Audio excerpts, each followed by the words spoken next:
Então, agora, oficialmente, boa tarde a todas e a todos.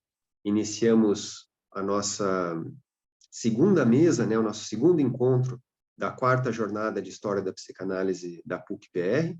Né? Então, enfim, se trata da quarta jornada, a gente já teve 3 jornadas, né? As primeiras foram presenciais na PUC de Curitiba, as últimas foram no formato virtual, né? Discutindo sempre temas ligados à história da psicanálise, né? E a partir de uma orientação muito particular, que é a orientação, né, do nosso grupo de pesquisa. Hoje a gente vai falar sobre o tema da psicanálise revitalizada pela epistemologia histórica, que também reflete um projeto que a gente vem conduzindo agora, né? O professor Francisco Boca recebeu uma resposta positiva de um edital, né, que foi enviado. Então, essas pesquisas, né, que vão ser discutidas hoje, né, pelo professor Francisco Boca e pelo professor Vinícius Armiliato, fazem parte desse projeto mais amplo, né? Talvez o Boca vai poder dar mais detalhes para a gente, né, na sequência, mas se insere dentro desse trabalho, né? Um trabalho que a gente vem conduzindo aí junto a uma equipe, né, que conta aí com um bom número de pesquisadores, né? Então, bom, para passar a palavra aos colegas, eu vou fazer uma breve apresentação, né? Então, o professor Francisco Boca é professor da PUC Paraná, do programa de pós-graduação, né? Trabalhando na linha de filosofia da psicanálise, já com uma longa experiência, muitas publicações, né? Vinícius Armiliato é professor na Universidade Univille, São Bento do Sul, fez o seu pós-doutorado na PUC-PR, né, trabalhando sobre o tema da epistemologia histórica também, né? É psicanalista, trabalha na prática, com clínica, né? Dobra psicanálise em Curitiba, e que também, né, vem, né, trabalhando com a gente há muitos anos, né, mais anos do que eu, inclusive, né? Digamos que eu sou o calor do Vinícius aí, né, na PUC-PR. Então, bom, sem mais delongas, a gente passa a palavra aos membros da mesa, né? Inicialmente o professor Francisco Boca, e na sequência o professor Vinícius Armiliato. E bom, depois das exposições, a gente abre para o público, né, para uma conversa, um diálogo.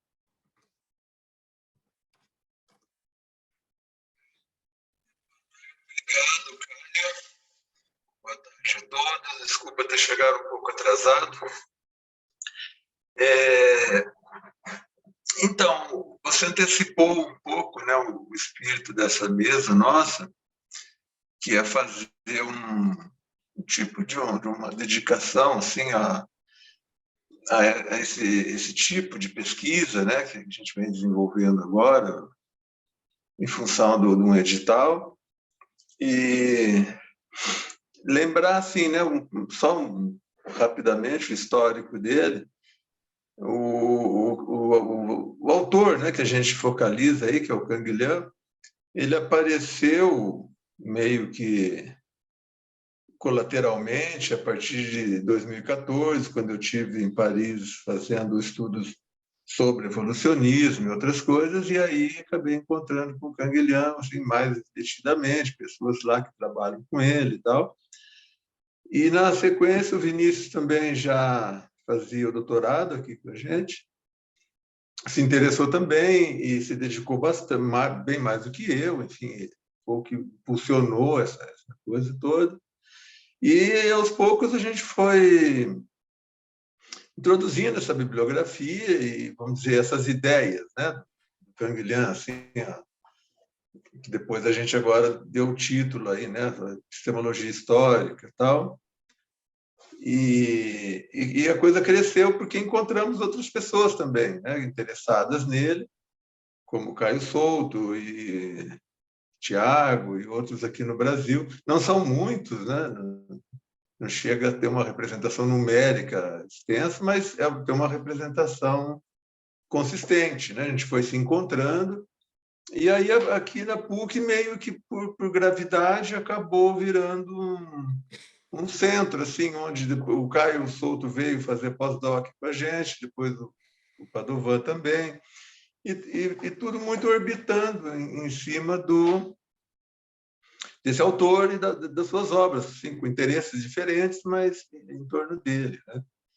E aí surgiu também interesse dentro do próprio seminário, né? Nós desenvolvemos alguns seminários praticamente dedicados ao Canguilhã. E depois, quando recebemos, a partir do momento que recebemos o Oswaldo como colega, ele também manifestou um interesse muito grande, ele, Eduardo. Então, o N, né? Aí o N acabou se incorporando de alguma forma também, pelo seu viés e tal. E isso culminou, né, em algumas coisas, algum trabalho que antecedeu o projeto, né, que foi a organização de coletâneas. O projeto do edital veio depois. Então, essas coletâneas, elas serviram primeiro para expressar, assim, né, para registrar o seminário que a gente fez com os convênios que a gente já estava estabelecendo na França. E principalmente assim, né, a partir do Patrice Vermerin, que é um colega, um amigo particular, que nos abriu, né, antes mesmo do Caio Souto, nos abriu o contato com muita gente na França. E esse seminário se desenvolveu, o Vinícius deve lembrar melhor isso, com coisa assim de 7 ou 8 colegas estrangeiros que acabaram participando do seminário, dando suas contribuições teóricas. E depois o próprio Vinícius, num trabalho hercúleo, né? Porque fez sozinho, inclusive, é um trabalho extenso que ele fez sozinho, de traduzir, coletar, traduzir e elaborar essa coleção de textos sobre Canguilhã no Brasil. A coisa assim, avançou um pouco, né? Se consolidou, e depois fizemos já um segundo volume. Para mostrar aqui, não dá muita diferença, porque a capa é muito parecida, né? Só o título que varia. Esse já começa a ser um pouco mais específico, já tem artigos, alguma coisa. Me parece que está caminhando no sentido de uma elaboração. A sequência foi, então, que eu acho que é o biscoito fino, né, das publicações nossas, que foi o projeto do Caio Souto terminado aqui no pós-doc, que foi o que ele tinha, já havia iniciado a tradução da tese de filosofia do Canguilhã. O Canguilhã tem 3 teses, né? A conhecida é a de medicina, né, que influenciou e tal, normal patológico. E aí ele, quando escreve a sua tese de doutorado em filosofia, que é sobre a teoria dos reflexos, no século XVII, acaba não tendo a mesma repercussão. Então, o que aconteceu? É um texto, por exemplo, que não tinha tradução em português até hoje, e me parece, pelo que eu frequentei dos bastidores aí, dos direitos autorais, poucas línguas, além do francês, acabaram traduzindo essa primeira tese, né? A segunda tese de filosofia dele tem edições, a Van, tal. Também não conheço tradução, mas é um conjunto de textos, então foi mais divulgada, né? Então essa publicação de uma edição, uma tradução comentada para o português, de excelente qualidade, porque o Caio é um especialista no autor, tem um bom domínio, né, do francês e executou uma tradução bastante eficiente. Eu não estou com a minha aqui agora, no momento, ele já me enviou, mas eu recomendo a todos os interessados que procurem, porque realmente é um diferencial. Então, esse é mais ou menos o histórico, né? E agora estão preparando o que seria já a 4ª publicação, que vai ser uma publicação mais restrita, porque aí já em nome do... Então, porque aí, nesse momento, o CNPq abriu um edital para grupos que estudam autores, né? Tem grupos em formação, grupos consolidados, pequenos grupos, né? Então a gente se reuniu aqui, um representante assim de cada instituição que tem algum vínculo, né, com o Canguilhã, elaboramos um projeto, encaminhando, foi aprovado, então a gente vem desenvolvendo coisas agora em função disso, né, com financiamento e tal. E vamos dizer, a publicação que a gente está pleiteando agora é uma publicação desses membros, né, vamos dizer, o melhor produzido por esses membros, e a gente já não tem o livro ainda, mas já tem o título. A gente está pensando que vai se chamar Canguilhã no Brasil, né? A ideia de uma amostra, né, do que se faz aqui no Brasil. Claro que não é mais do que isso, é uma amostra de quem se ocupa do Canguilhã, né? E já tem uma organização brasileira sendo feita e tem um compromisso de traduzir e publicar por uma editora de Paris também, porque ele sempre tem muito interesse em saber, nem sempre em ouvir, mas pelo menos em saber o que a gente fala sobre um autor francês, né? Então, esse é um pouco da história, né, motivou essa mesa. Aí a gente pensou em fazer uma mesa assim, para contemplar tudo isso.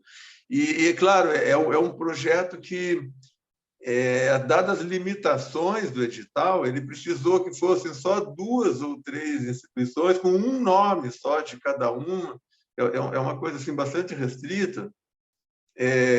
Então, assim, oficialmente ele é uma coisa, mas efetivamente é outra, porque a gente trabalha com muita gente e qualquer um que queira participar, se integrar ao grupo, vai ser recebido da mesma forma, né, sem nenhuma restrição. Então, só para deixar claro isso, que não há uma hierarquia entre os membros, né? Isso foi só o fato de ter eu em uma, o N e o Caio, foi só assim, porque tinha que ser 3, um membro de cada uma.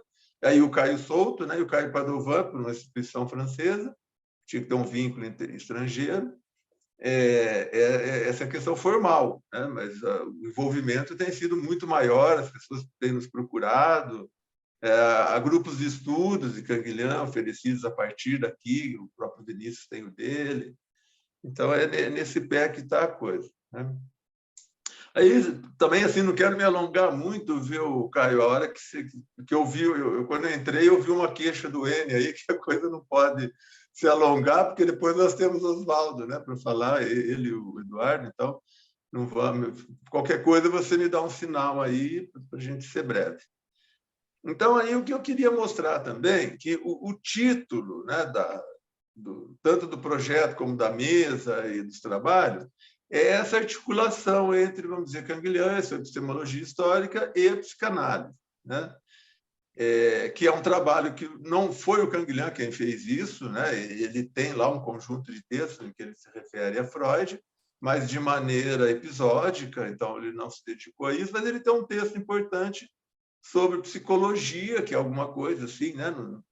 Uma crítica meio generalista, é um dos trabalhos menos elaborados, assim, menos dirigidos do Canguilhã, né? Ele é um autor que se preza por falar efetivamente de um autor, de um período, de um tema, né? No caso da psicologia, ele não é um dos trabalhos mais elaborados dele, mas teve uma repercussão, né? É um texto importante, né?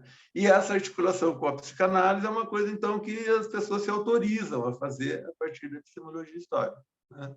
Uns de uma maneira, outros de outra, né? Essa noção de epistemologia histórica é anterior a ele, ultrapassa ele.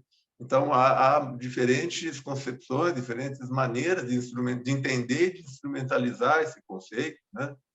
Não é um domínio bem definido, assim, como poderia ser.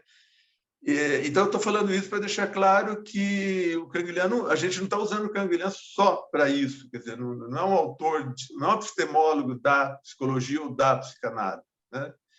Então, só para recuperar um pouco, essa volta agora ao presencial e essa volta às viagens, assim, geraram, então, em nós, né, fomos convocados com um tipo de trabalho. Estou dizendo mais experiência particular, onde eu e o Vinícius temos participado de mesas, tivemos na Espanha, tivemos em Portugal, agora vamos ao Chile, no final desse mês, no próximo mês, participar de mesas onde nem sempre a psicanálise é o tema principal, né? Uma das coisas, só para ilustrar isso, e depois eu passo a bola para o Vinícius, para ele falar especificamente da psicanálise, em função desses eventos aí, inclusive o do Chile, que vai ser dedicado a discutir essa questão, bom, o tema, né, o que é um povo, como é que se organiza um povo, como é que se constitui um povo, coisa assim. Então, é uma maneira de instrumentalizar o pensamento do Canguilhem a partir para uma outra reflexão, né? Então, aqui eu tenho feito, estou escrevendo um texto assim, um pouco longo, e eu estou apresentando partes em cada um desses eventos que eu e o Vinícius tivemos, que é refletir a questão de democracia, a questão da democracia, mas particularmente numa noção específica da democracia, que é a representação política, né? Por que isso? Porque o conceito então, que eu estou pensando, né, estou tentando jogar para cima, né, dessa reflexão, é o conceito de normatividade do Canguilhem, né? Então, como que eu me autorizo a usar um conceito de uma epistemologia que parte das ciências da vida, né, e aplicá-lo para um tema, vamos dizer, de humanidades, né, para generalizar. Bom, o ponto de partida tem sido que é assim, para não criar atrito, né, não ter problemas quanto a fazer isso, é a própria justificativa do Canguilhem, que, pelo menos em duas passagens importantes, ele, com a sua proverbial cautela, diz que vai usar, né, que usa o conceito de normatividade biológica para realizar incursões nas ciências da vida, desculpa, nas ciências sociais, vamos dizer assim, na sociedade, na verdade, assim, é uma transposição da noção de organismo vivo, que ele chama normativo, para as organizações sociais, que ele chama de máquina, né? Ou depois ele chama um misto de máquina e organismo, né? Que são feitas também de organismos vivos. Então, esse uso. E até quando eu comecei a me ocupar dessas justificativas dele, eu lembrei de um argumento do Changé, que ele diz assim: é preciso tomar cuidado né, se apresentar como alguém que se vale das ciências biológicas para pensar o humano, porque os franceses têm trauma disso, né? Os europeus têm traumas do que já ocorreu no passado, os usos, né? Neodarwinismos, quer dizer, tudo que as ciências da vida já serviu, né? O que o próprio Canguilhem chama de romances científicos, né? As teorias da degeneração, superioridade racial, de todo esse suporte, vamos dizer, malandro, né? Que foi feito das ciências da vida para justificar atrocidades até, né?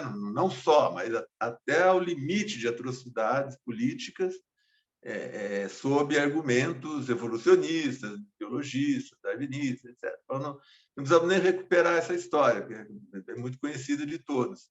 Mas o Changé faz essa brincadeira, diz, aqui a gente, quando fala que vai recorrer à noção de natureza, à noção de biologia, que já dá um arrepio, assim, que as pessoas lembram o que se passou muito em função disso, né? Então, acho que talvez em função dessa história, que o próprio Canguilhem diz, eu vou realizar incursões. Quer dizer, o que quer dizer isso? Sei lá, né? vai usar uma coisa para outra. Depois ele faz usos muito severos, assim, usos muito profundos. Mas, a princípio, ele não cunha assim, né? Ele diz... Então, é mais ou menos o que eu me autorizei a fazer também nesses textos aí, né? Então, eu estou lá com um texto onde eu começo a discutir a noção de democracia, A exemplo, trabalho em dois autores fundamentais para dois séculos diferentes, que é Hobbes e Rousseau, e penso, né, vou buscar justamente nos argumentos onde eles justificam a necessidade de representação política, né, dizendo que os homens precisam de tutela, né, precisam de ser representados, precisam ser guiados, né? O Rousseau usa a expressão: os homens precisam de guia, né? A passagem para Hobbes vamos dizer, da condição de natureza para a condição civilizada é realizada sob tutela de um soberano. A passagem da vontade individual para a vontade coletiva é também, de certa forma, realizada por um guia. Então, sim, claro que tem problemas, né, nessa pinçada, assim, né? Mas a ideia é mostrar isso, quer dizer, porque o que significa que um homem precisa de um guia, né? Precisa de uma tutela? Significa que as sociedades humanas não são auto-organizativas. Olha aí a incursão já funcionando, né? O organismo vivo é auto-organizativo. Aí o Canguilhem explica como funciona, né? Ele é normativo. Está incluído, né, embutido nele mesmo um impulso de auto-organização. E nas sociedades humanas, não, e por isso ele diz que elas são máquinas, né, porque elas, vamos dizer assim, elas são organizadas de fora, né? Aí tem textos dele que ele faz um recurso muito bacana, a noção de herói, né, mostrando como que, de certa forma, cairia muito ao gosto da noção de populista, né, que hoje se discute. O Canguilhem não conhecia, não pegou esse começo, né, dessa reflexão, mas estaria muito a propósito, aquele que mobiliza, né? Sempre essa ideia de que tem uma liderança, um espírito. O Freud também vai nisso, né, nessa organização vertical das sociedades. E o Canguilhem vai contrapondo isso com a noção de auto-organização, né? Porque isso vai derivando, né? Vai levando a própria noção de natureza para uma noção muito saudável, que, no fim das contas, é a noção de valor. Né? Quando ele já está sob a influência de Nietzsche, é primeiro a noção de auto-organização, depois de jogo, e depois a noção de valor. E aí você tem, então, a expectativa de uma sociedade onde as pessoas aí ele faz essa correção, né? Nós não somos apenas máquinas, somos híbridos, porque somos feitos também de seres vivos. Então, você poderia pensar, incursionar nessa reflexão, num modelo político onde não houvesse representação, mas houvesse a auto-organização, onde as pessoas pudessem, então, nessa expectativa de criar, né, o mecanismo normativo. Então, tudo isso está lá no texto que eu estou escrevendo, estou apresentando, e agora eu e o Vinícius vamos nos organizar também para uma mesa, para pensar como é que a gente pode pensar a noção de povo, né? Como é que um povo se organiza dessa forma, normativamente, e não por representação, né? Não por eleições, por votos, por lideranças, enfim, não como máquina, mas como organismo, né? Isso não é uma promessa, não tem expectativa nisso, mas é uma reflexão bastante saudável e bastante, me parece um resgate interessante, né? Então, esse é um uso, né? E o outro, né? Esse que vem aqui para o dia de hoje, que eu já vou passar a bola para o Vinícius, então, porque o Vinícius se encarregou, então, de aplicar, vamos dizer assim, né? De incursionar, fazer incursões do Canguilhem na psicanálise, né? Já que o próprio Canguilhem não fez.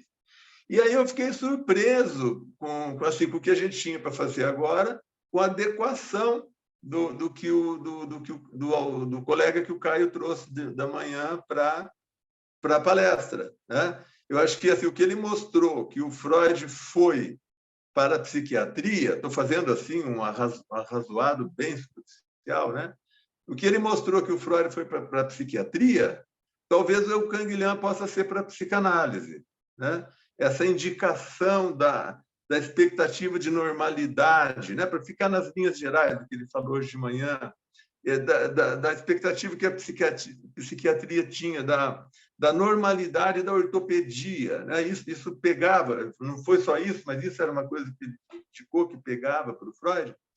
E o Freud insurge, então, com outras, né, com a sua própria ciência, assim, respondendo a isso, né? E por que eu acho que o Canguilhem pode funcionar para a psicanálise como o Freud funcionou para a psiquiatria?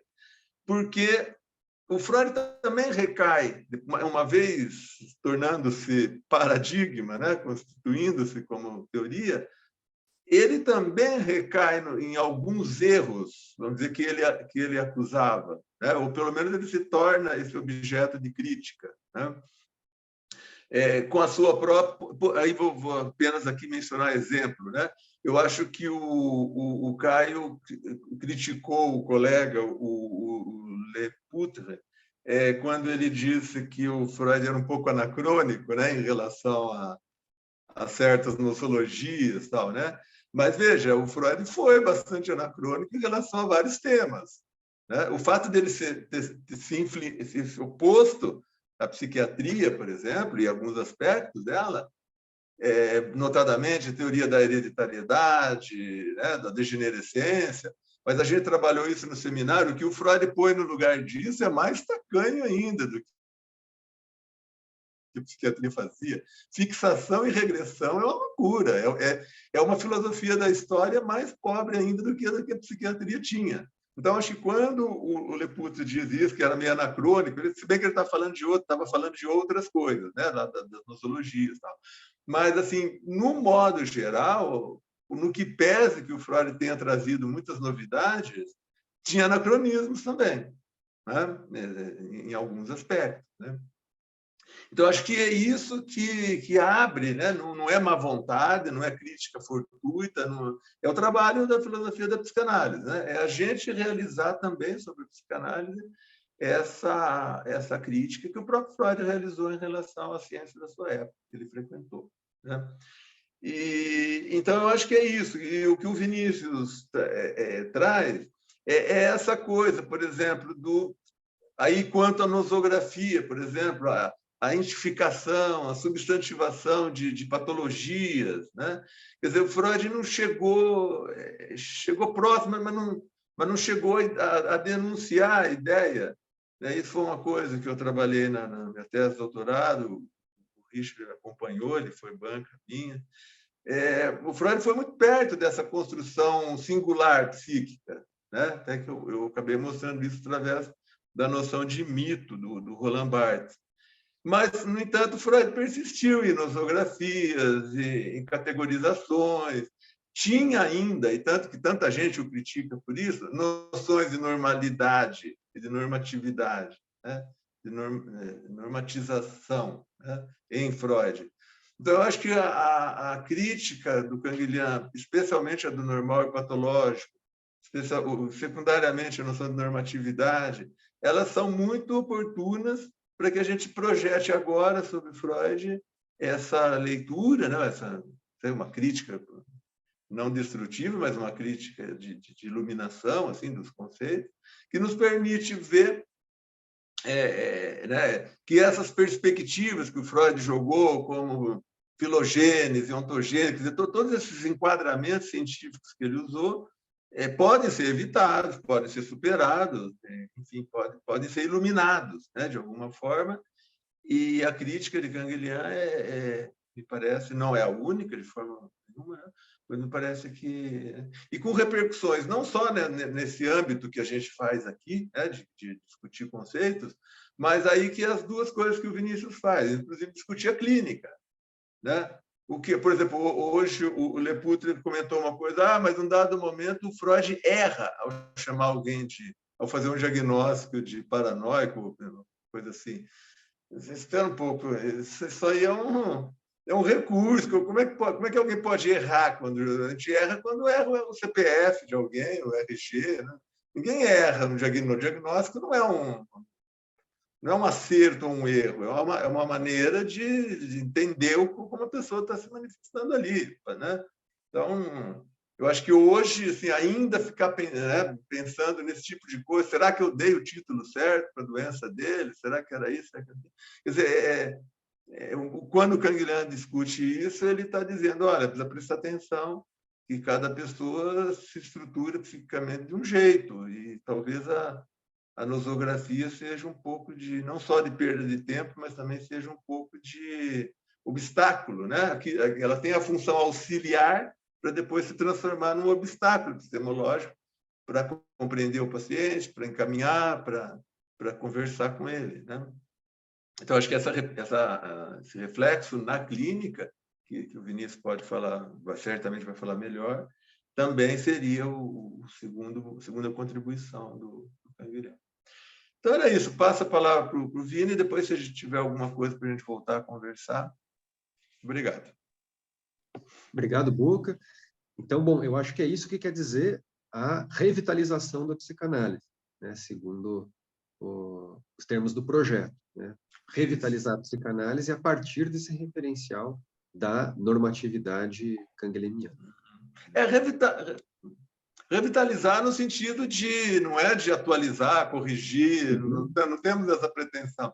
É no sentido de fomentar, de conversar sobre ela a partir dessa incursão, né? Que, como o Canguilhão usou a expressão. Né? Perfeito, perfeito. Bom, passo então a palavra para o Vinícius, e aí depois a gente abre para o debate. Oi, Caio, oi, Boca, Richard, Wayne, oi, todo mundo presente aqui hoje. Um prazer sempre encontrá-los, uma pena que a distância, mas é também ao mesmo tempo que bom, né? Possibilita mais encontros, assim. Tá mais fácil. Bom, o que eu trouxe para a gente, para ilustrar um pouco, assim, o que o Boca falou, é discutir com vocês uma espécie do que seria quando a gente faz um projeto de pesquisa, a justificativa, né? Por que a gente está, então, pensando em revisitar a psicanálise a partir dessa perspectiva canguilhamiana, da epistemologia histórica, e pensar em fazer algo muito breve, assim, até para a gente poder discutir depois, mais conversando com vocês, mas pensar pelo menos a partir de 2 pontos. Né? Um seria com relação a elementos da história, elementos na história da psicanálise, pensando nas histórias que se estabeleceram sobre a psicanálise. Então, para justificar isso, né, pensar um pouco, por exemplo, no modo Ernest Jones de fazer a história da psicanálise, o que é, né? Se isso, qual a implicação, qual o problema dessa modalidade de reconstituição histórica do desenvolvimento de conceitos freudianos. E também, na sequência, pensar um pouco sobre a clínica psicanalítica, como, de algum modo, ela problematiza até o modelo conceitual que a história tradicional da psicanálise acaba cristalizando, né? Então, é mais ou menos isso que eu queria tratar com vocês, e pensar um pouco, então, né? Então, nessa que seria a justificativa, né? Vou dar alguns exemplos de por que a gente precisaria estudar isso, e a partir da epistemologia histórica do Canguilhem. Então, eu só quero lembrar algumas passagens que eu vou falar meio que de cabeça aqui, que são clássicas, e que tem um pouco a ver com também o campo de estudo que eu fiz com relação à psicanálise freudiana, especialmente com os desenvolvimentos da biologia, sobre a relação, a influência da biologia evolutiva no pensamento de Freud. Bom, com relação, quando a gente olha, por exemplo, a biografia do Freud, uma das primeiras, né, que é a do Ernest Jones, são 3 volumes muito extensos, tem até uma revisão desses volumes que foi apresentada depois, uma compilação, né, um jeito mais simplificado, e aí lá a gente já percebe um ponto problemático, que é uma espécie de heroísmo que o Ernest Jones faz com relação à figura do Freud, né? Tem toda aquela mitologia lá que o Caio até já viu isso bastante, da publicação da interpretação dos sonhos, que foi né, que em tese ninguém teria lido. O Freud mesmo se responsabiliza por fazer uma história da psicanálise quando ele vai contar, né, na autobiografia ou na apresentação, né, de si mesmo, ou depois na história do movimento psicanalítico, uma exclusão que ele sofreu, etc. E algumas expressões que o próprio Freud usa, por exemplo, da descoberta que ele faz, né, quando ele fala, né, que a gente... Bom, a gente aqui, né, já discute essa ideia há muito tempo, e ela está bastante estabelecida, né, não se descobre nada, né? Mas é sempre importante lembrar, porque sempre tem gente nova chegando, e a gente sempre vê, né, nos estudos de história da psicanálise, nas instituições de psicanálise, nos debates clínicos, como tem uma certa mitificação até dos conceitos. Então, o Freud descobriu o inconsciente, vai colocar uma plaquinha lá na frente da casa onde ele estava, que ele escreveu a carta para o Fliess, aqui o Freud fez a grande descoberta, etc. Né? Então, ou a própria história, outras histórias que o Freud conta, né? da filiação das grandes revoluções do pensamento, Copérnico, Darwin e eu, né? Quando ele faz essa linha histórica, também dando uma cristalizada aí, que acaba vendo uma espécie de, como se a gente fosse olhar para a história da psicanálise, como se ela tivesse um desenvolvimento que caminha para uma evolução, que está lá esperando, né? Que seria o momento presente, onde a gente vive hoje, e que vai continuar se desenvolvendo e chegar lá em mais descobertas. Se a gente descobrir inconsciente, outras coisas podemos descobrir isso, né? E aí eu lembro um problema que isso trouxe para o próprio Ernest Jones, quando ele está discutindo a presença, aí o Boca citou brevemente, a presença do lamarckismo, né, nos textos do Freud, que embora fosse assim meio misturado com o darwinismo naquele momento, mas tem um conceito especificamente que o Freud se apega até os últimos dias, e o Ernest Jones lamenta isso na biografia, que é aquele conceito, o princípio da herança de caracteres adquiridos, que o Freud não abre mão de forma alguma, acho que aquilo é fundamental para a teoria dele. E aí o Ernest Jones argumenta do seguinte jeito: isso se trata, e aqui uma citação mais direta, de um desconcertante problema no desenvolvimento das ideias de Freud e de sua personalidade. Olha só, é um golpe baixíssimo você justificar, né, o uso dos princípios lamarckistas pelo Freud como um problema da personalidade, porque daí você resolve. Então, eu não preciso discutir isso, isso é só um problema da personalidade, porque o Freud fez outras coisas e se apropriou e chegou mais próximo, então, das verdades sobre o psiquismo humano. Então, a gente percebe essa perspectiva de tratar a psicanálise como um lugar cheio de descobertas, né? Na verdade, a perspectiva a lógica da epistemologia histórica permitiria, então, a gente olhar para a psicanálise como um conjunto de conceituações que vão tentando, enfim, estabelecer algum tipo de discurso de verdade ou um discurso normatizante de alguns comportamentos humanos, né? Então... Misticismo. Começou a viagem. Desculpa. Opa, o microfone está aberto. De alguém aqui. Bom, então, quando a gente observa aqui então, eu vou trazer um pouquinho, vou trazer algumas passagens do texto do Canguilhem para a gente observar o que seria essa epistemologia histórica, que é um texto que está publicado numa coletânea chamada Ideologia e Racionalidade nas Ciências Humanas, e dentro dessa coletânea tem um texto que é o papel da epistemologia na historiografia científica contemporânea. Bom, nesse trabalho, Canguilhem já faz uma observação interessante, que ele lembra que de várias publicações nas histórias das ciências, de meados para o final do século XVIII, perdão, história da matemática, livros que saíam, história da astronomia, história da medicina, e ele coloca que essas obras apareciam como obras compostas fora de qualquer referência a um sistema de conceitos críticos ou normativos. Ou seja, esses trabalhos procedimento de uma consciência de época impessoalmente tematizada na doutrina de perfectibilidade sem fim do espírito humano, né? Então, essa história da astronomia, né? Se autorizando de uma sucessão bastante contínua de revoluções em cosmologia, matemática e fisiologia, operadas por Copérnico, Galileu, Descartes, Harvey, Newton, Leibniz, Lavoisier. Então, Canguilhem observa esse tipo de construção histórica, né? E argumenta sobre um impasse que ele observa nesse tipo de construção, de fazer uma história das ciências sem contaminação epistemológica. Isso é uma citação direta do Canguilhem.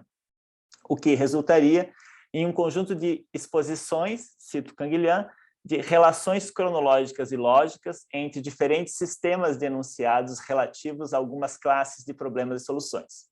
Interessantemente, Canguilhem afirma que, nesse caso, o valor de um historiador alocado dentro dessa modalidade de se fazer história seria medido seria medido, o valor do historiador ou mensurado pela amplitude da erudição e pela pureza e pela fineza de análises de relações, analogias ou diferenças estabelecidas entre cada savant, né, que o autor está lá estudando. Então, o historiador da história, das ciências, aí, ele teria que entender praticamente de toda a lógica que estava lá contida em um trabalho de erudição total.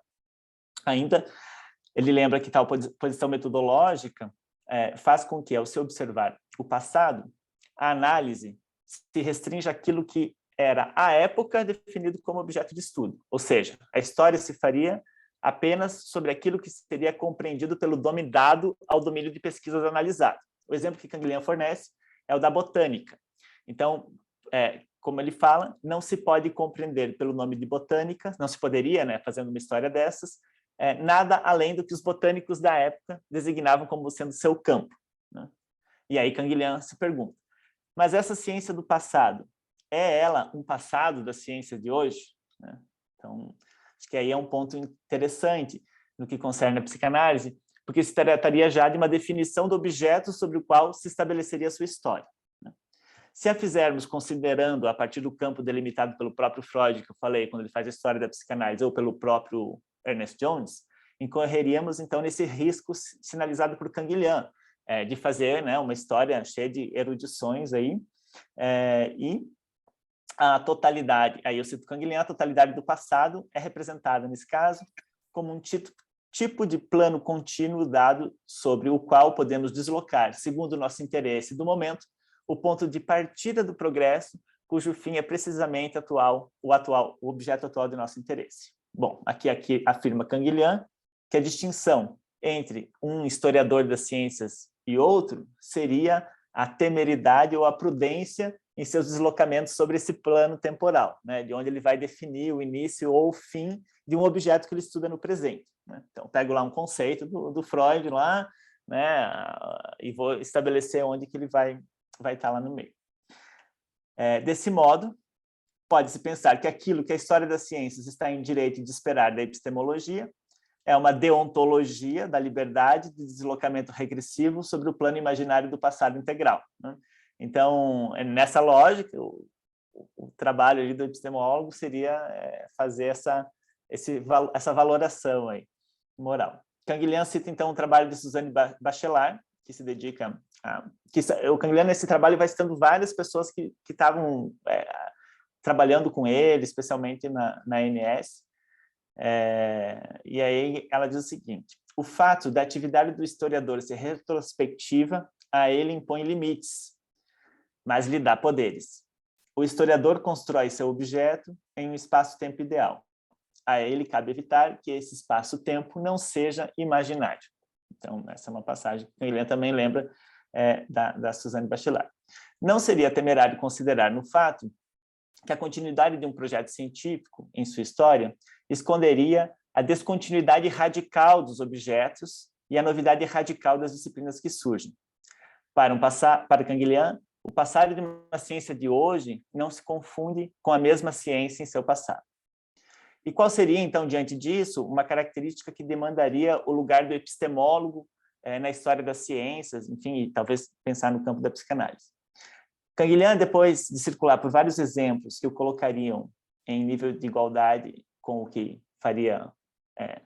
ele vai citando vários exemplos, por exemplo, o epistemólogo, qual que é a diferença do epistemólogo com o cientista que faz uma história de seu campo de trabalho? Né? A gente sempre tem citado muito o trabalho do Jacob, do François Jacob, a lógica da vida, né?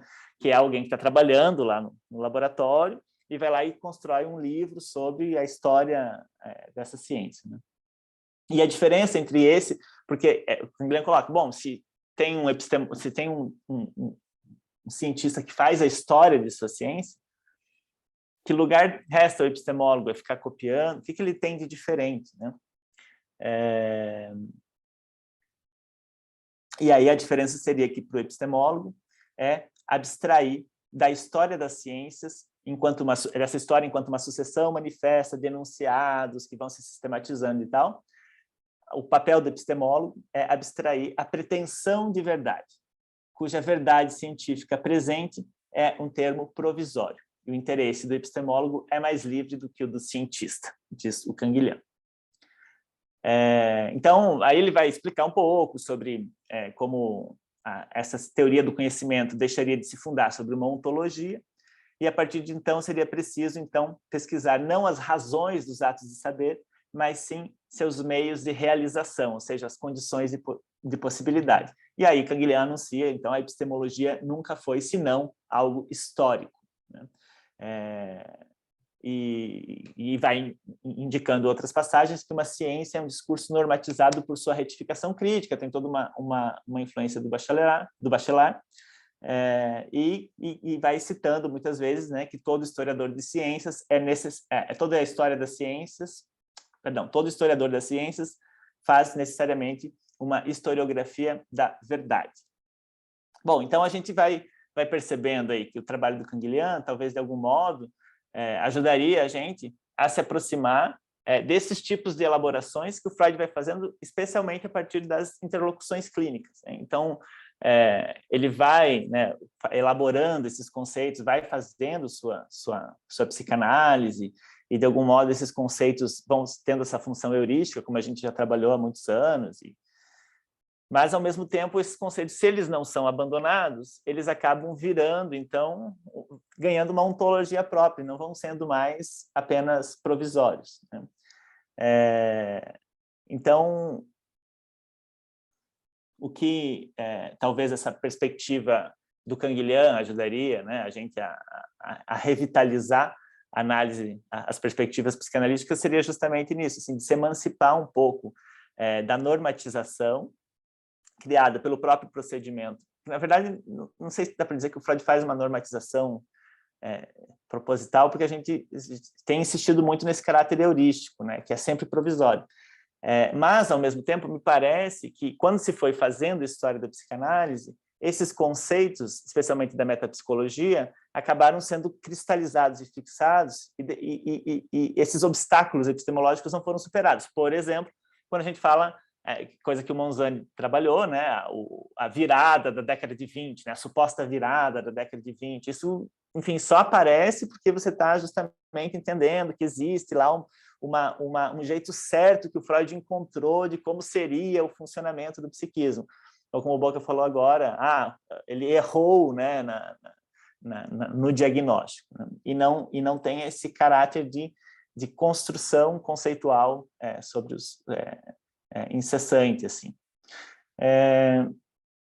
E esses caráteres normativos, acho que tem mais um exemplo, né, que é, por exemplo, que aparece nos 3 ensaios da história, os 3 ensaios para uma teoria da sexualidade, quando o Freud também vai apresentando uma pluralidade radical, uma singularidade radical das formas de satisfação, né?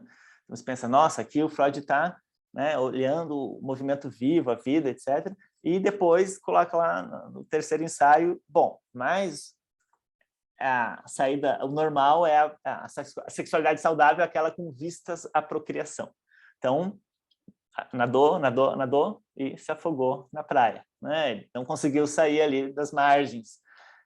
Então, esse movimento, esse caráter de normatização que o próprio Freud faz na teoria, parece que ele de algum modo, conflita com o que a clínica dele oferece, e talvez, e consequentemente, né, essa produção clínica pensando também numa espécie de, se a gente fosse revitalizar, né, os caráteres heurísticos dos conceitos, uma possibilidade de estar o tempo inteiro construindo novas modalidades de raciocínio sobre o dispositivo psicanalítico que não fosse, então, se fixar, se estabelecer e chegar e fazer e descobrir o que é verdadeiro ou o que não é, né? E talvez isso também seja, esses obstáculos epistemológicos que a gente vai vendo no próprio modelo de tratar a psicanálise, seja, muitas vezes, o que também dificulta a psicanálise de lidar com algumas pautas do contemporâneo, por exemplo, com as questões LGBTQIA+, né? Ficou famosa recentemente aquela fala do Paul Preciado para os psicanalistas, né? Eu sou o monstro que vos fala, né? E eu acho que ali também mostram, né, alguns lugares que o próprio raciocínio psicanalítico formalizante, né, deixa de dar conta. Acho que tem outros lugares, por exemplo, quando você vê psicanalistas fazendo uma certa evolução do tratamento, por exemplo, eu vou transformar esse autismo numa psicose, no tratamento com crianças, ou eu vou transformar essa psicose numa neurose. Então, você enxerga essas modalidades racionalizantes, não só lá no pensamento do Freud, né, que, enfim, que eu acho que era efeito de sua época também, mas também ainda no modo de trabalhar contemporâneo. E talvez o que a gente precisa, o que a epistemologia histórica, né, nesse sentido, ajudaria a gente a pensar a psicanálise, é como a gente vai conseguir, e eu espero que sim, cada vez mais se libertar dessas, que me parece, dessas cristalizações, desses conceitos normatizantes, que parece que a impressão que eu tenho é como eles são, quando você passa por teias de aranha, e elas ficam, e você fica tentando se descolar, talvez o trabalho do clínico seja um pouco esse, ficar o tempo inteiro tentando se descolar disso, para aceitar a radicalidade da produção singular de cada paciente no dispositivo clínico, né? Ou para fazer valer o que o Freud fala nos 3 ensaios, que são as milhares de possibilidades de satisfação, as infinitas e singulares possibilidades de satisfação que cada sujeito estabelece, né? Então, me parece que seria mais ou menos por aí esse trabalho que a gente teria aí pela frente com a perspectiva da epistemologia histórica para pensar a psicanálise, que seria não só, então, essa discussão que eu acho que já está há muito tempo consolidada, pelo menos no grupo de filosofia e psicanálise, filosofia da psicanálise, que é sobre a descoberta do inconsciente, essa coisa toda, mas é assim, isso a gente sabe que não tem descoberta nenhuma, né? É só uma construção conceitual, mas me parece que ainda há, nesses exemplos que eu fui dando, um resto, né, de formalização que a gente, de algum modo, precisaria se libertar, se livrar, para poder acolher, então, a normatividade vital, que é o conceito aí que o Canguilhem estabelece, mas que na verdade, a normatividade vital é essa existência que está o tempo inteiro construindo novas normas, abandonando as antigas e construindo novas normas a partir das flutuações internas, do mundo interno, do mundo externo, do meio, etc. Acho que seria por aí.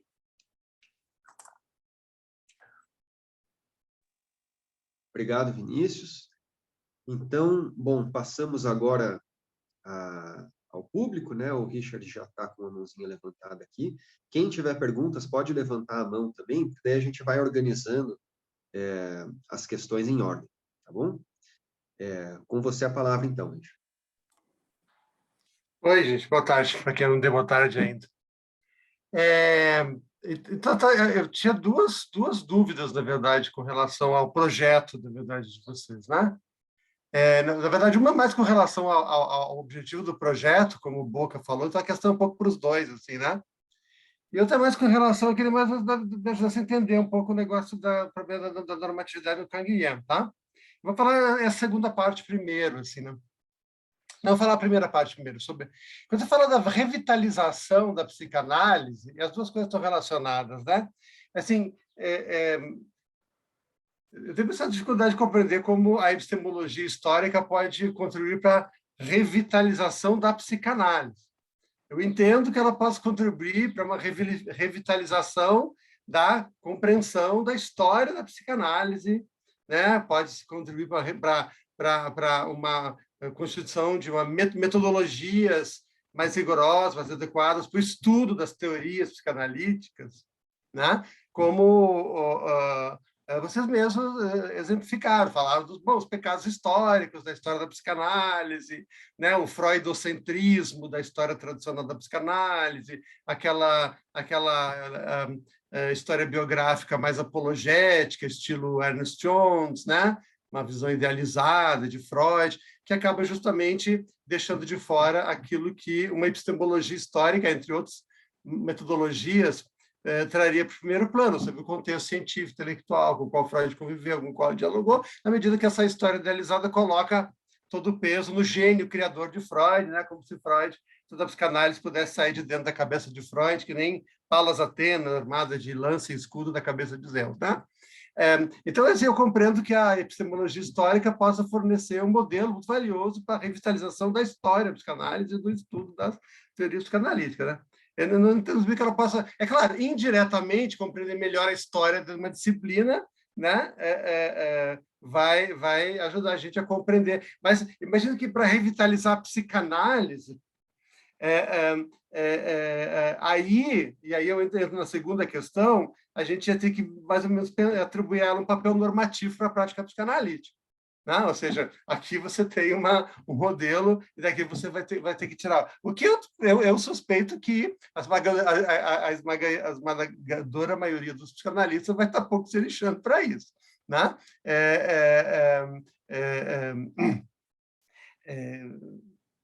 Mas, enfim, mas isso tem a ver com uma outra questão, porque que é justamente o uso, Vinícius, como você fez de normatividade a partir do Canguilhem.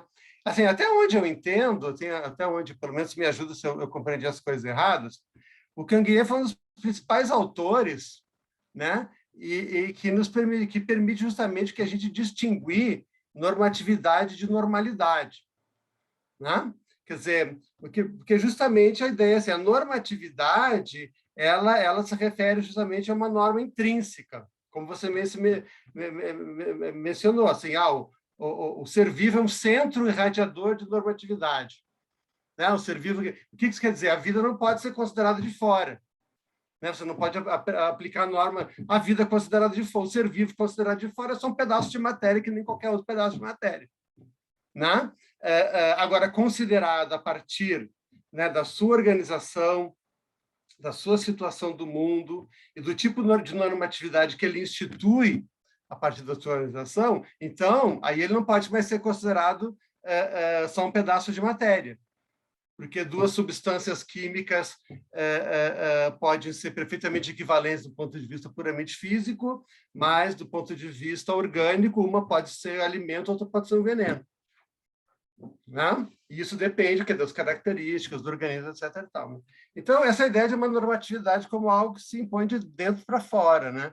Nessa exposição dos exemplos, como isso permitir uma leitura clínica, me pareceu, pelo menos eu tive a impressão, que você parecia aproximar de novo normatividade de normalidade.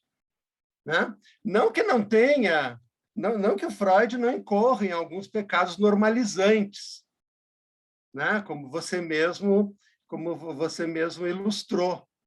Né? Mas isso não seria um problema de normatividade, mas justamente seria aquilo. A ideia, se você acha, olha, a sexualidade genital é normal, e, portanto, a sexualidade perversa só é normal da infância e fica patológica depois da puberdade, tudo bem, você vai entender, isso aí é uma atitude de normalizante. Freud dá um escorregão normalizante, de fato, na passagem para o terceiro ensaio. Né? Então, eu acho que tem uma série de incompreensões aí, mas a gente não precisa discutir essas coisas agora, né? Agora, isso não é um problema de normatividade, é um problema de você entrar justamente, você identificar em Freud atitudes normalizantes, não atitudes normativas. Tá? Então, eu não entendi, você me explica um pouco melhor, assim, porque às vezes me pareceu uma situação que eu estava assimilando, aproximando de novo normatividade e normalidade. Me parece a grande virtude do Canguilhem foi permitir a gente separar as duas coisas, né? Permitir justamente distinguir, né? Porque às vezes parecia que você estava colocando um sinal negativo na própria ideia de normatividade, como se fosse um problema em Freud, enquanto que me pareceu que justamente a partir de Canguilhem, que a ideia de normatividade justamente nos permitiria fazer a crítica desse problema, inclusive identificar essas atitudes normalizantes que a gente tem em Freud. E que tem, às vezes não tem tanto, e não tem tanto nos lugares onde muitos dos seus críticos acham que estão, mas tem, não tem como dizer que não tem. Né? Então, aí eu fiquei um pouco em dúvida com relação a essa maneira como vocês veem essa relação entre normatividade e normalidade. Tá? Porque parece que justamente o Canguilhem usa a ideia de normatividade, faz uma crítica da ideia de normalidade, por exemplo, na medicina. Né? Quer dizer, olha, desenvolvendo história na medicina que tornou normal o conceito estatístico de normal como sinônimo de um conceito médico de saúde. Né? Mas isso, as coisas não são sinônimo. O contrário de normal não é patológico, o contrário de normal é anormal. Daí o contrário de patológico não é normal, o contrário de patológico é saudável. Né? Foi porque aquela concepção quantitativa da doença lá, que surge no século XIX, que permitiu esse contrassenso que está lá no título da tese do Canguilhem, normal e patológico, uma falsa antinomia. Né? Uma antinomia que não existe, porque o normal não é o contrário de patológico, patológico não é o contrário de normal. né? E é justamente a ideia de normatividade, ou seja, a ideia de saúde. Saúde é um conceito normativo, né? Ou seja, saúde, assim como beleza, assim como os conceitos morais são conceitos normativos, são conceitos descritivos, né? Ou seja, você não pode descrever objetivamente de fora. Você tem que pensar a partir de dentro da entidade que você está. Portanto, você não pode criar critérios universais. 36 é uma temperatura normal. Bom, depende, tem metabolismos diferentes que vão fazer com que as pessoas funcionem diferente, porque justamente o conceito de saúde tem que ser definido por essa normatividade intrínseca e não por uma norma externa, né? Uma média, né? Uma quantidade matemática aplicada à totalidade dos indivíduos. Não sei se ficou claro, mas a questão é uma dúvida com relação à compreensão da maneira que vocês estão usando esses conceitos, tá? Oi, Richard, obrigado por ter colocado. Desculpa. Eu só vou engatar aqui um comentário, aí vocês... Eu ia fazer um comentário que vai bem nessa direção, aí vocês respondem, pode ser? Não, então, eu também fiquei com essa questão da diferença, da distinção entre a aplicação desse raciocínio, dessa ideia, em termos histórico-filosóficos, né, e em termos clínicos e práticos. Acho que a gente poderia trabalhar nesse sentido, né? No que diz respeito à normalidade, à normatividade, para mim fica bom, a normatividade e o normal contingente, né? O normal, quando ele é contingente e singular, ele é uma normatividade. Né? E é justamente essa, né, a lógica, essa é a ideia, né, que vai ser aplicada nesses dois horizontes, tanto para o estudo da psicanálise na sua dimensão histórica, né, quanto na prática psicanalítica propriamente dita. Imagino que seja por aí.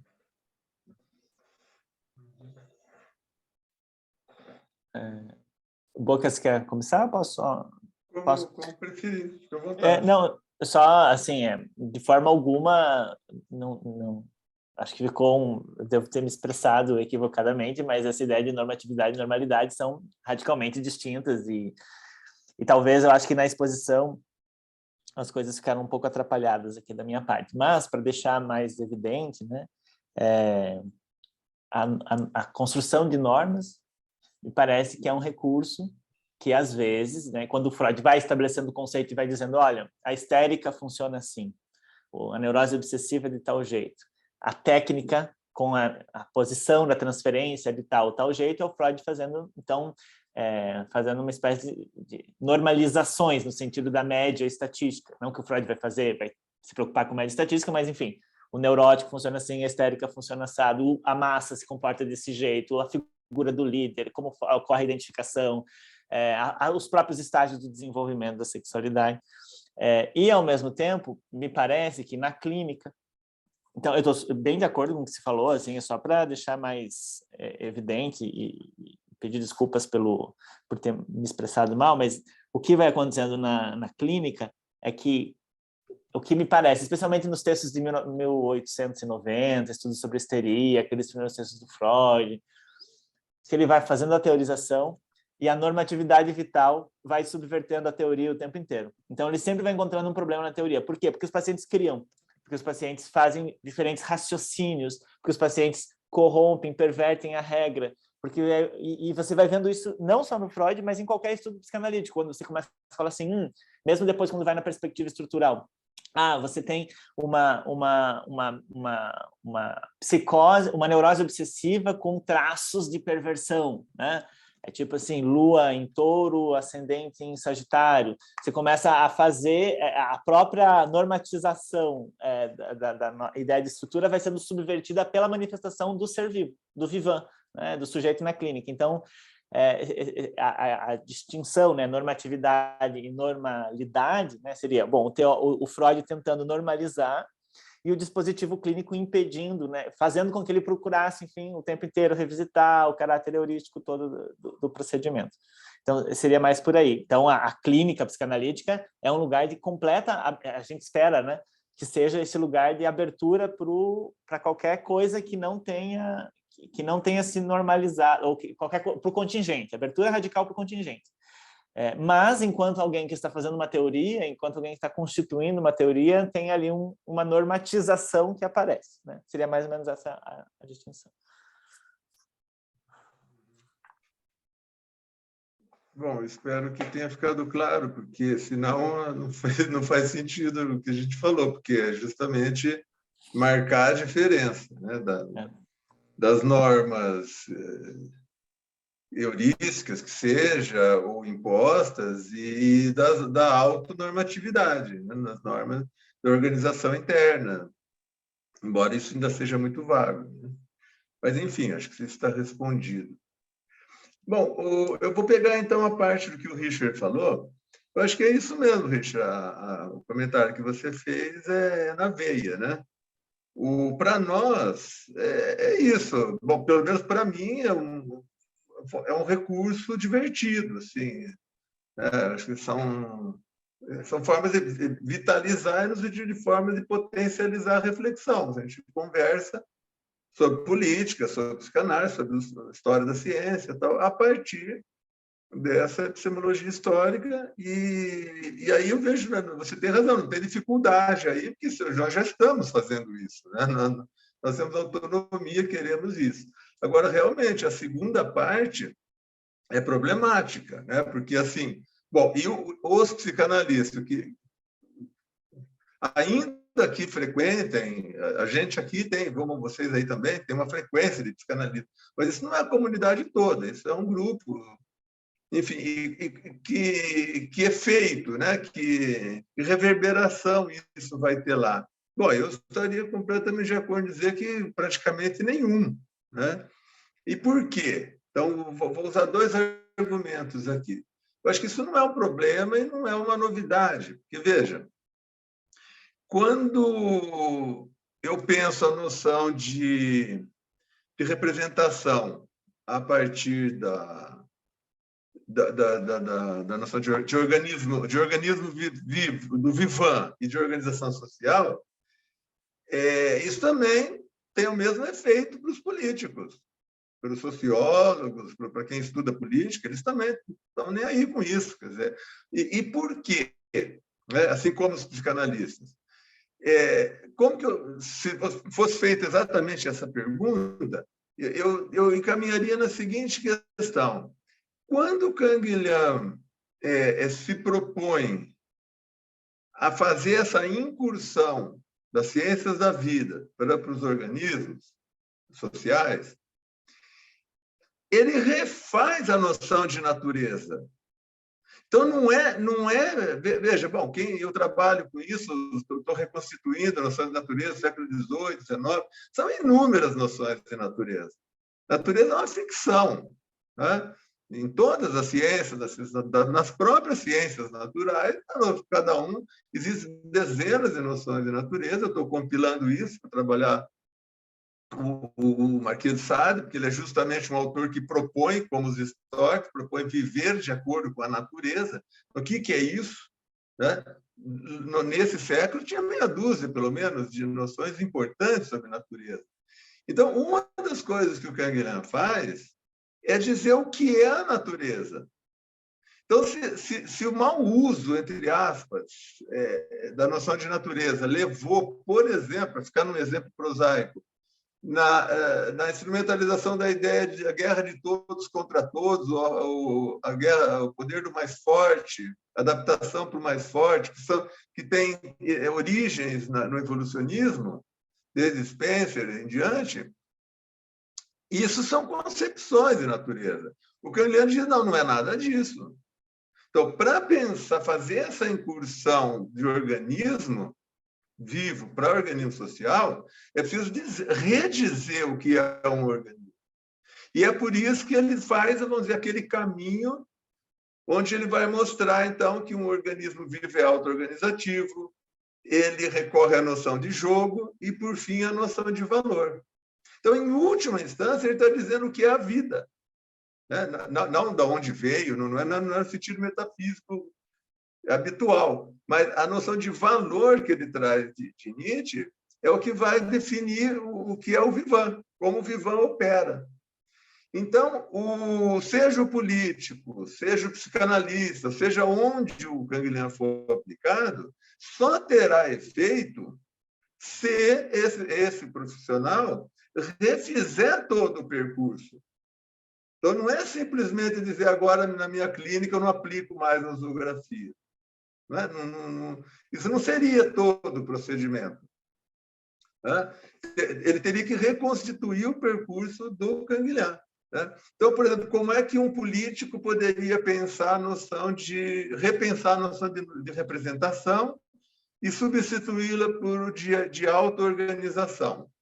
Bom, no mínimo, ele teria que partir da noção de polaridade dinâmica do Bachelard, que é por onde o Canguilhem começa. Então, isso redefiniria a própria noção de sujeito, a noção de eleitor, das relações que essas pessoas teriam dentro de uma sociedade, que não são as mesmas da noção de sujeito própria da filosofia, da política representativa, né? Que é um tipo de sujeito fundado, vamos dizer, lá em Hobbes, que é aquele que que alcança pela sua vivência, alcança um bom senso de abrir mão, de transferir poder, de se submeter a um soberano, de se organizar dentro de uma noção de sujeito. Né? A polaridade dinâmica pensa a própria noção de cada elemento desse organismo, que passa a ser um micro-organismo dentro de uma máquina, bom, vamos evitar a palavra máquina, dentro de um organismo onde tudo opera com tudo e que normatiza de dentro para fora, como você falou.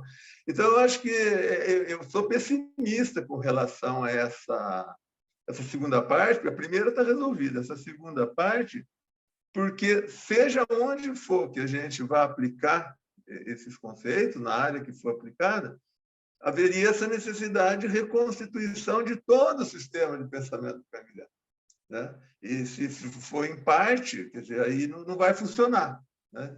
Então, eu estou bastante convencido de que os psicanalistas, pelo menos os que a gente conhece, realmente, acho que não é nem uma questão de se dariam bola ou não para a coisa. É que não estariam dispostos a refazer esse percurso e pensar o paciente como um sujeito, como um polo dinâmico, por exemplo. Né? E não como um sujeito filogeneticamente constituído, quer dizer, com as outras chaves de leitura que foram utilizadas e absorvidas por eles. Né? Então, é nesse sentido. Aí, realmente, eu acho que foi bom você ter falado, porque o projeto precisa tomar cuidado quando diz isso, né? Quando a gente apresenta o projeto, é dizer que quer interferir na clínica, não sei aonde, que não vai dar certo. Você tentar criar regras, novas regras para fazer psicanálise. É isso, acabaria isso. Tem razão, esqueci de falar nisso. Acabaria você virando mais um. Né? Agora, eu acho, só para finalizar, Boca, essa coisa que você fala também dessa resistência de uso da ideia de natureza, por causa de todas as ressonâncias ideológicas que adquiriu na história recente, desde o darwinismo social, passando pela eugenia, racismo pseudocientífico, esse tipo de coisa, né? Eu acho que o próprio Canguilhem tem instrumentos interessantes também nos trabalhos sobre as ideologias científicas, né? Aqueles textos de ideologia e racionalidade das ciências da vida, né? E que eu acho bem interessante, porque não só ele fala de ideologia científica em dois sentidos, assim, como um estágio pré-científico da teoria, né? Ou seja, antes da teoria satisfazer, e ele fala de uma ideologia que resulta de uma degradação da teoria científica em ideologia, que é nesse caso que a gente pode pensar, por exemplo, o darwinismo é uma teoria científica, o darwinismo social é uma ideologia social que faz discriminatória, que faz um uso retórico de certos clichês darwinistas, assim como a eugenia fazia um uso retórico ideológico de descobertas biológicas, genéticas, esse tipo de coisa. Né? Quer dizer, isso é uma ideologia por degradação da teoria né? Esse que eu me lembro vagamente que eu li muito tempo, mas eu lembro que o Canguilhem distingue esses dois ideologia científica nesses dois sentidos, como um estágio pré-científico da teoria e como resultado da degradação posterior da teoria em ideologia. Então, já seria uma ferramenta bem interessante para pensar justamente esses mal-entendidos, né, entre teorias científicas e o uso ideológico das teorias. Sem dúvida, você lembrou de um ponto importante, porque esse seria o segundo argumento, né? Primeiro, ele dizia, olha, a natureza não é necessariamente isso que estão dizendo que é. Né? Não precisamos partir dessa noção de natureza para sustentar o que se segue. Então, esse seria um nível. O outro é esse que você falou, que é o próprio uso, o procedimento, né, do cientista que degrada, né, decai ideologicamente no uso. E tem então, isso eu não encontrei no Canguilhem mesmo, mas tem um discípulo dele, que é o André Pichot, lá de Estrasburgo também, que tem um livro importante, que faz todo o rastreamento, um livro volumoso, onde ele mapeia todos os recursos, né, que é principalmente esse segundo momento que você mencionou aí, que é quando o sujeito põe vamos dizer, uma suposta teoria científica a serviço de uma ideologia política mesmo, né? Aí o caso extremo seria Gobineau, por exemplo, né? O caso prosaico, assim. Qual livro que é esse? Ele mostra. Porque eu só conheço dele, eu só conheço aquele Histoire de la Notion de Vie. Não, é o Sociedade Pura. De Darwin a Hitler. Tá. E ele vai recolher isso. Porque faz justamente, mostra isso, o decaimento. Como que ele chega a ser depois pura política. Aí já não tem mais base científica, mas o esqueleto, né, da guerra de todos contra todos, superioridade racial, não sei o quê, vai depurando e vira nazismo. Né?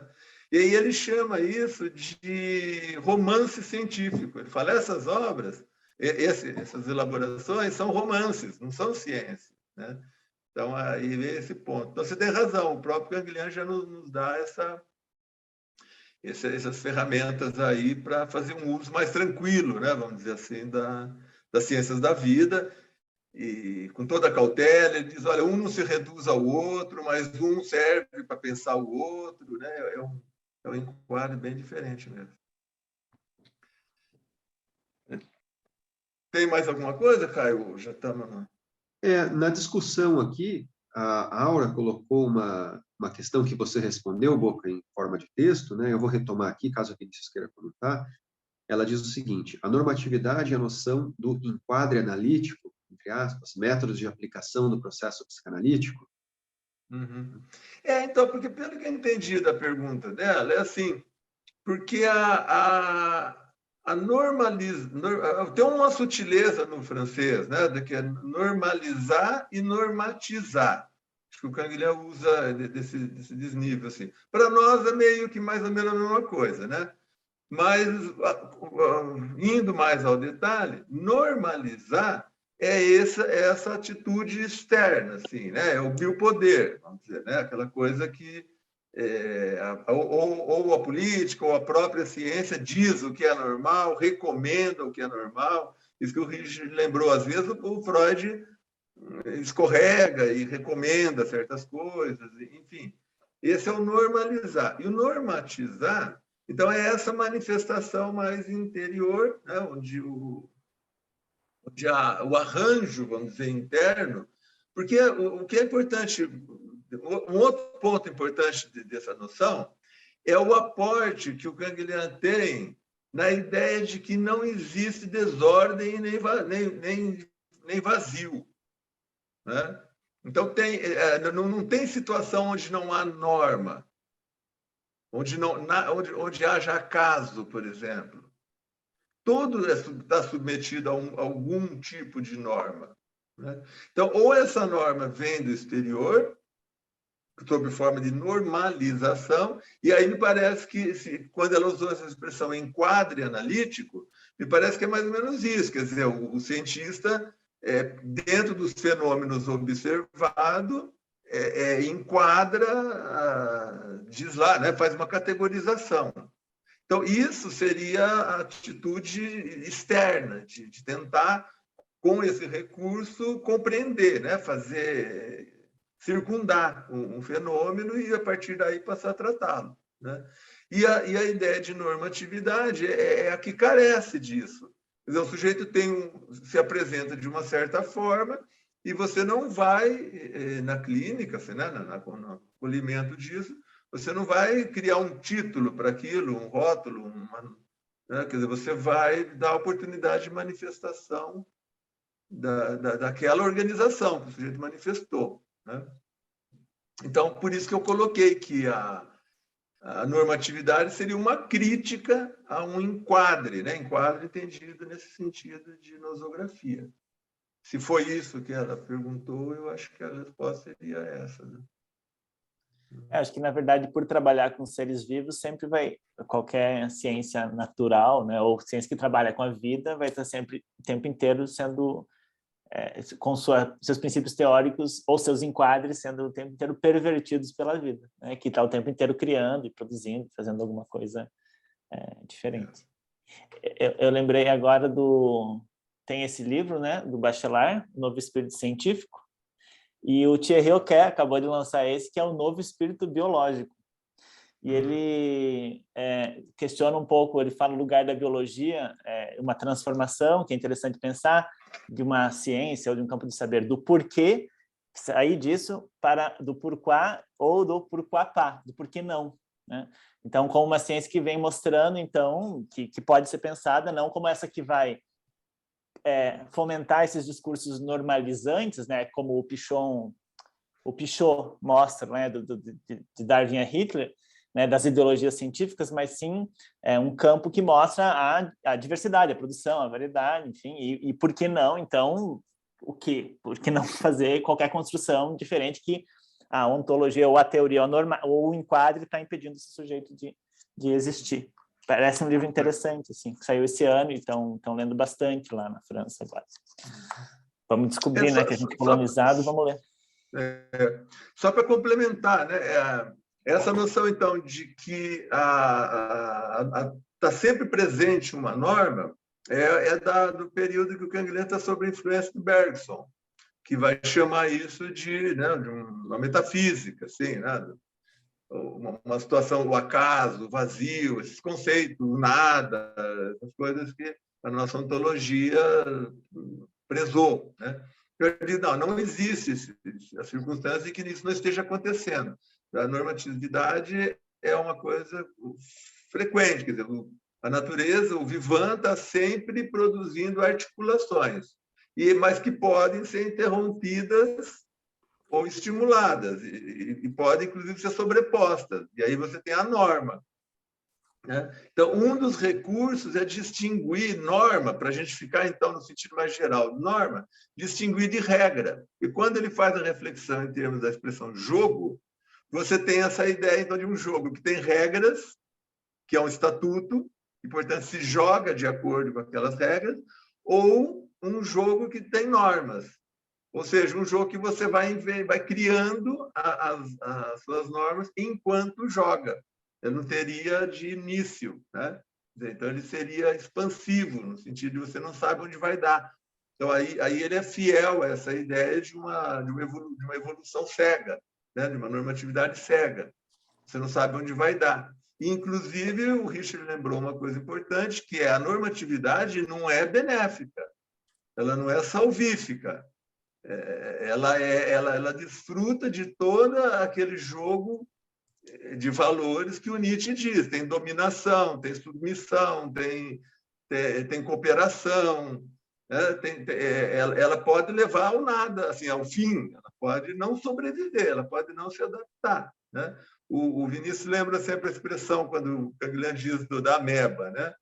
Como vive uma ameba? Como tudo, todo vivant. Ela prefere e exclui, né? Quer dizer, você está sempre num jogo onde você se aproxima e se afasta, e isso não é pacífico, isso não é benéfico, isso não é uma natureza nem madrasta, nem mãe, provedora, nem isso, nem aquilo. É um jogo É por isso que vai depurando o conceito, né? É um valor, né? Uma relação opositiva, onde o caleidoscópio vai se organizando e gerando vida, né? E isso e é interessante porque essa falta de finalidade, essa falta de teleologia é o que deixa o destino em aberto, né? Deixa a possibilidade do vivan em aberto, né? Então, não é uma filosofia da história nem vital, como se poderia ter, né, nas filosofias do progresso, e nem decadentista, como se poderia ter nas entropias. E isso o Canguilhem aprende com o Bergson também, né, que tanto o conservacionismo como a entropia são duas metafísicas dispensáveis, assim, em última instância, não nos ajudam muito. Então, a normatividade ela tem essa abertura para o desconhecido, para a evolução cega, né? Então, esse é o sentido sem expectativas dele, da normatividade, né? Bom, acho que temos que encerrar, né? Já temos uma próxima mesa. Sim, iniciamos a próxima mesa agora, às 3h30, né? Uhum. Temos ainda 2 minutinhos aqui, mas eu vou aproveitar para anunciar, então, a próxima mesa, né? Então, com o título Niilismo e Arte Degenerada, com o professor Oswaldo Jacóia Júnior e professor Eduardo Ribeiro da Fonseca. Quem vai fazer a mediação vai ser o professor Francisco Boca, né? Bom, então encerramos essa mesa aqui sobre a psicanálise revitalizada pela epistemologia histórica. Caso vocês tenham ainda outras questões, a gente, né, pode continuar conversando a partir de outros canais, né? Esse livro, Vinícius, vou aproveitar aqui para te perguntar, é um livro que saiu esse ano, né? Você, por acaso, pretende trabalhar com ele, fazer algum grupo de estudos, leituras, né? Poderia ser interessante. A gente pode organizar, sim. Então, estou disponível. Mais uma atividade aí da rede que a gente pode organizar. Podemos organizar, sim. Seria legal. Certo. Okay. Bom, então... Obrigado. Então, obrigado, Richard. Obrigado a todos, o Ene. Agradeço também. Agradeço, Vinícius. O que a gente faz, Caio? Fecha e abre de novo? Então, acho que é outro link. Eu preciso de 5 minutinhos só. Tá, então eu vou fechar e abro nesse que você passou aqui agora. Isso, exatamente. Um abraço, até daqui a pouco. Aqui. Até daqui a Tchau, pouquinho. gente. Tchau. Grande abraço a todos. Tchau.